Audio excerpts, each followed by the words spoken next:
નમસ્કાર મિત્રો, સ્વાગત છે તમારો એચએનજીયુ સ્ટડી પોઈન્ટ યુટ્યુબ ચેનલના એક નવા વિડીયોમાં.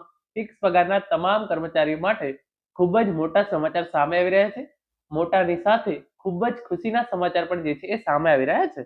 ફિક્સ પગાર અંગે સુપ્રીમ કોર્ટમાં ચાલી રહેલા કેસ અંગે મહત્વના સમાચાર જે છે એ સામે આવી રહ્યા છે. 15 જાન્યુઆરીએ સુપ્રીમ કોર્ટ દ્વારા જે છે એ કડક વલણ અપનાવવામાં આવ્યું હતું અને ફિક્સ પગાર પરનો સ્ટે હટાવી દેવામાં આવશે એમ પણ જે છે એ જણાવવામાં આવ્યું હતું. તો 15 જાન્યુઆરીએ સુપ્રીમ કોર્ટમાં શું કાર્યવાહી થઈ અને ફિક્સ પગાર પ્રથા રદ કરવા અંગે શું જે છે એ નિર્ણય લેવામાં આવ્યો છે, શું ચુકાદો આવ્યો છે, એની સંપૂર્ણ ચર્ચા આપણે આજના આ વિડીયોની અંદર કરવાના છીએ. તો સૌપ્રથમ તમે અહીંયા જોઈ શકો છો બ્રેકિંગ ન્યૂઝ. ફિક્સ પગારના કર્મચારીઓ માટે ખૂબ જ ખુશીના સમાચાર. સુપ્રીમ કોર્ટનો ઐતિહાસિક નિર્ણય, હવે સરકારી વિલંબ જે છે એ ચલાવી લેવામાં આવશે નહીં. ફિક્સ પગાર પ્રથા નાબૂદીનો કેસ હવે ફાઇનલ સ્ટેજ પર જે છે એ પહોંચી ગયો છે. તો ફિક્સ પગારના તમામ કર્મચારીઓ માટે ખૂબ જ ખુશીના સમાચાર જે છે એ આવી ચૂક્યા છે. સુપ્રીમ કોર્ટ દ્વારા જે છે એ ઐતિહાસિક ચુકાદો આવતા જે છે એ જણાવવામાં આવ્યું હતું કે હવે સરકારી વિલંબ જે છે એ ચલાવી લેવામાં આવશે નહીં. ફિક્સ પગાર પ્રથા નાબૂદીનો કેસ જે છે એ હવે ફાઇનલ સ્ટેજ ઉપર પહોંચી ગયો છે. આગળ તમે જોઈ શકો છો ઇન્ફોર્મેશન આપે છે કોર્ટની અંદર જે છે એ શું થયું હતું. તો કોર્ટની અંદર સુપ્રીમ કોર્ટમાં શું થયું. ફિક્સ વેતન મુદ્દે સુપ્રીમમાં વર્ષોથી ચાલતી પ્રક્રિયામાં સરકારના વકીલ જે છે એ સતત ગેરહાજર રહ્યા છે. મંગળવારે ફરીથી સરકારી વકીલ ગેરહાજર રહેતા કોર્ટે સખત જે છે એ નારાજગી વ્યક્ત કરી હતી. કોર્ટે કહ્યું હવે વિલંબ જે છે એ ચલાવી લેવામાં આવશે નહીં. કેસ જે છે એ ફાઇનલ સ્ટેજ ઉપર છે. વારંવાર મુદ્દતથી કોર્ટ નારાજ.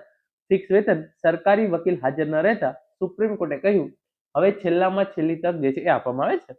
તો ફિક્સ પગારનો જે આ મુદ્દો સુપ્રીમ કોર્ટની અંદર ચાલી રહ્યો છે, એની અંદર જે સરકારના વકીલ છે એ લાંબા સમયથી જે છે એ જ્યારે પણ કેસની મુદત હોય ત્યારે જે છે એ હાજર રહેતા નથી. તો આ બાબતે સુપ્રીમ કોર્ટ દ્વારા જે છે એ ફાઇનલ વોર્નિંગ આપી દેવામાં આવી છે કે જો નેક્સ્ટ મુદતે સરકારી વકીલ હાજર રહેશે નહીં તો ફિક્સ પગાર પ્રથા પરનો જે આ સ્ટે છે એ હટાવી દેવામાં આવશે. આગળ તમે જોઈ શકો છો વધારે વિગતવાર ઇન્ફોર્મેશન આપી છે. કર્મચારી પક્ષનો સખત વિરોધ. ટીમ ફિક્સ પે, એનજીઓ અને કર્મચારીઓ તરફથી પ્રશાંત ભૂષણ સહિતના તમામ વકીલોએ સરકારના વલણનો જે છે એ સખ્ત વિરોધ કર્યો હતો. સરકારી વકીલે અન્ય કોર્ટમાં સુનાવણી ચાલી રહી છે તેવું કારણ આગળ ધરી અને મુદત માંગી હતી. તો જે ગુજરાત સરકારના વકીલ છે એમણે એવું કહ્યું છે કે મારે બીજી કોર્ટની અંદર જે છે એ કેસ ચાલુ છે, તો એના કારણે જે છે હું અત્યારે હાજર રહી શકીશ નહીં. આગળ તમે જોઈ શકો છો જે કર્મચારીઓના વકીલ છે એમણે દલીલ કરી હતી કે જો સરકાર વારંવાર મુદત માંગતી હોય તો આ કેસમાં સ્ટે આપેલો છે તે આવતી મુદત સુધી હટાવી દેવો જોઈએ. તો જે કર્મચારીઓના વકીલ છે કે જે પ્રમાણે ગુજરાત હાઈકોર્ટનો આદેશ હતો કે ફિક્સ પગાર પ્રથા જે છે એ અન્યાયકારી છે અને એને હટાવી દેવી જોઈએ. તો આ બાબતે જે છે એ ગુજરાત સરકાર દ્વારા સુપ્રીમ કોર્ટની અંદર જવામાં આવ્યું હતું અને ત્યાંથી જે છે એ હાઈકોર્ટના ઓર્ડર પર જે છે એ સ્ટે લાવવામાં આવેલો છે. તો જે કર્મચારીઓના વકીલ છે એવું કહે છે કે જો સરકાર વારંવાર મુદત માંગતી હોય તો સુપ્રીમ કોર્ટ દ્વારા જે છે એ આગલી મુદત સુધી ફિક્સ પગાર પ્રથા પરનો જે આ સ્ટે છે એ સ્ટે હટાવી દેવો જોઈએ.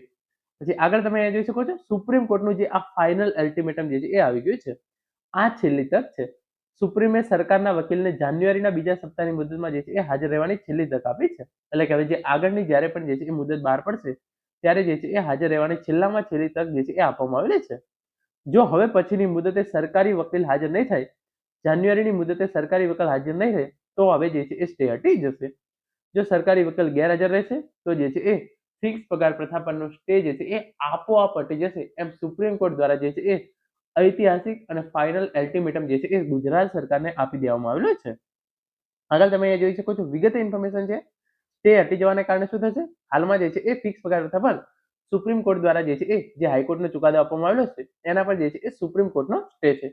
જો સ્ટે હટી જાય તો ફિક્સ પગાર પ્રથા જે છે એ નાબૂદીનો અમલ શરૂ થઈ જશે. હાલમાં ગુજરાત હાઈકોર્ટના ફિક્સ પગાર નાબૂદીના આદેશ પર સુપ્રીમ કોર્ટનો સ્ટે છે. જો આ સ્ટે હટી જાય તો સરકારને હાઈકોર્ટના ચુકાદાનો જે છે એ અમલ કરવો પડે, એટલે કે ફિક્સ પગાર પ્રથા દૂર કરવાનો રસ્તો જે છે એ સાફ થઈ જશે. તો જો હવે આગળની મુદતે સરકારના વકીલ જે છે એ હાજર રહેશે નહીં તો ફિક્સ પગાર પ્રથા જે છે એ નાબૂદ થઈ જશે અને સુપ્રીમ કોર્ટ દ્વારા જે ગુજરાત હાઈકોર્ટના આદેશ ઉપર સ્ટે મૂકવામાં આવેલો છે એ સ્ટે જે છે એ હટાવી દેવામાં આવશે. આગળ તમે જોઈ શકો છો સરકારની જે છે એ મુદત પાડો નીતિ સામે સુપ્રીમ કોર્ટ જે છે એ લાલગુમ થઈ ગઈ છે. કર્મચારીઓના વકીલોની મહેનત જે છે એ રંગ લાવી છે.